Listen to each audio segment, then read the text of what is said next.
মৰমৰ ছাত্ৰ ছাত্ৰীসকল, তোমালোকক আজি মই চতুৰ্থ শ্ৰেণীৰ আপোন পাঠৰ তৰা কবিতাটোৰ প্ৰশ্ন উত্তৰসমূহ আধা অংশৰ পৰা পুনৰ কৰি দেখাম। তোমালোকে প্ৰশ্নকেইটা ভালকৈ মন দি চাবা। এতিয়া ৫ নম্বৰ প্ৰশ্নটো চাই লোৱাচোন। এইটো তলৰ খালী ঠাইবোৰত খা এই শব্দটো উপযুক্ত ৰূপত ব্যৱহাৰ কৰি বাক্য কেইটি পুনৰ লিখা। ক, মই ভাত খাওঁ। এটা উদাহৰণ হিচাপে দি দিছে। খ নম্বৰটো চোৱা, হিমাই এতিয়া ভাত কি লিখিম? খাইছে। হিমাই এতিয়া ভাত খাইছে। গ নম্বৰটো চাওঁ আহা, মই লিখি ৰাখিছোঁ, তোমালোকে ভিডিঅ'টো দীঘলীয়া নকৰোঁ। তুমি ভাত খালানে? এইটো চোৱা, তুমি ভাত খালানে? ঘ নম্বৰটো চোৱা, কালি আমি বনভোজ খালোঁ। কালি আমি বনভোজ খালোঁ।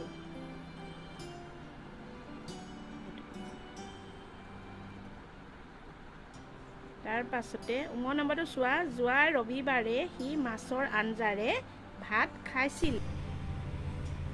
প্ৰথম ৬ নম্বৰটো চোৱা, কাইলৈ দুপৰীয়া তোমালোকে কি খাবা?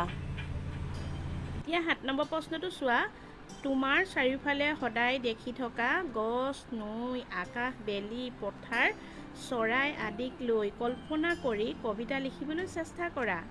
এনে বিষয়ৰ কবিতাবোৰো সংগ্ৰহ কৰা। এইটো তোমালোকক নিজে কৰিবলৈ কৈছে, তোমালোকে চেষ্টা কৰি চাবা নিজে কবিতা লিখিবলৈ।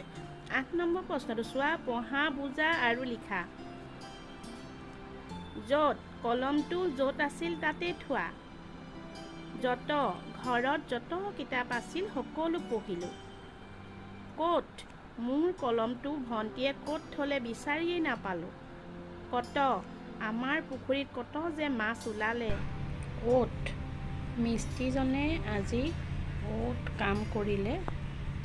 অত, আজি সভাখনত অতবোৰ মানুহ গোট খাইছিল। তাৰ পাছৰ প্ৰশ্নটো চোৱা, তত, বিনয়ে জাবৰবোৰ য'ত ত'ত পেলালে। তত, ৰুণীয়ে জ্বৰৰ তাপত তত পোৱা নাই। আকৌ কৈছোঁ, তত, ৰুণীয়ে জ্বৰৰ তাপত তত পোৱা নাই। ৯ নম্বৰ প্ৰশ্নটো চোৱা, পঢ়া, বুজা আৰু লিখা। জিলমিল, চিলমিল, থমকি, চমকি, হৰা, নৰা, ধৰা, তৰা। তাৰ পাছত ১০ নম্বৰ প্ৰশ্নটো চোৱা,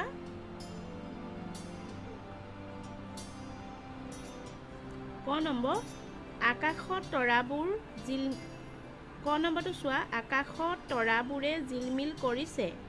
খ নম্বৰ, চিলমিল টোপনিত মই এটা সপোন দেখিছিলোঁ। গ নম্বৰ, জুইকুৰা উমি উমি জ্বলিছে। এতিয়া তোমালোকে লাহে লাহে প্ৰশ্নখিনি লিখিবলৈ নিজে চেষ্টা কৰিবা।